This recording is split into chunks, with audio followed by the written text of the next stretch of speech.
I'd like to share with you my review of The Language of Flowers by Vanessa Diffenbaugh. There you go. So this book starts out kind of rough. It's about a young girl who is it starts out on her emancipation day of leaving the foster care system, which means that's it. She doesn't get much more support after this, and she's on her own out in the street. And it's kind of one of these books that every other chapter, so one chapter is present day, and the next chapter is a flashback, kind of, or gives you background into, her previous lives. And so it's about how she leaves the foster care system and kind of has to survive, which she becomes basically homeless. And then she gets a job in a florist shop because she has this gift. I wouldn't even call it a gift, with flowers, and she understands the meaning of flowers. And the author actually took, what she's written about from the Victorian period of the meaning of flowers.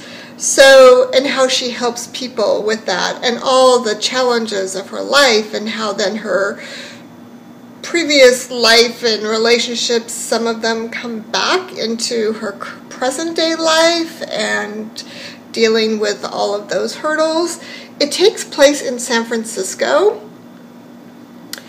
So I honestly had a really rough time with the first part of the book, but I set it down, and then when I came back and picked it up, I was actually kind of at the end of the whole emancipation process piece, and then it did get better, and then when it got towards the end, I just couldn't even put it down.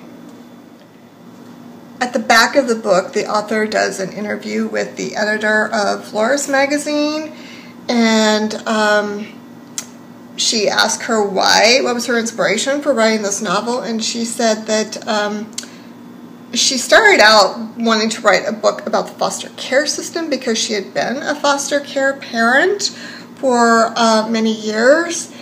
And she just felt like the experience and the things that you hear on the news is just not a good representation about it. So she goes on to say here, the true story of life inside the system is much more complicated and emotional. Foster children and foster parents, like children and adults everywhere, are trying to love and be loved, and to do the best they can with the emotional and material resources they have.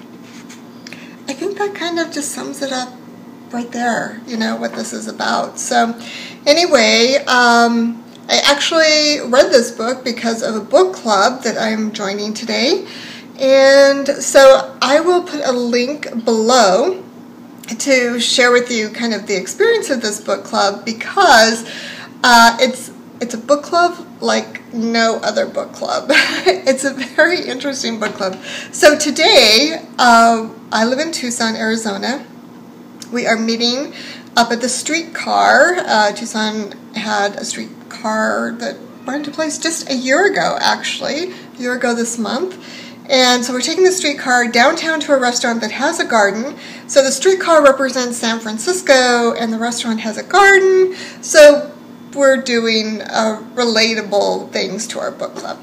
So I may check back here later and give you kind of some additional thoughts. I mean, this book is about forgiveness, it's about second chances, it's about family, and so much more. I mean, I would recommend it, just know that the first part is going to be a little rough.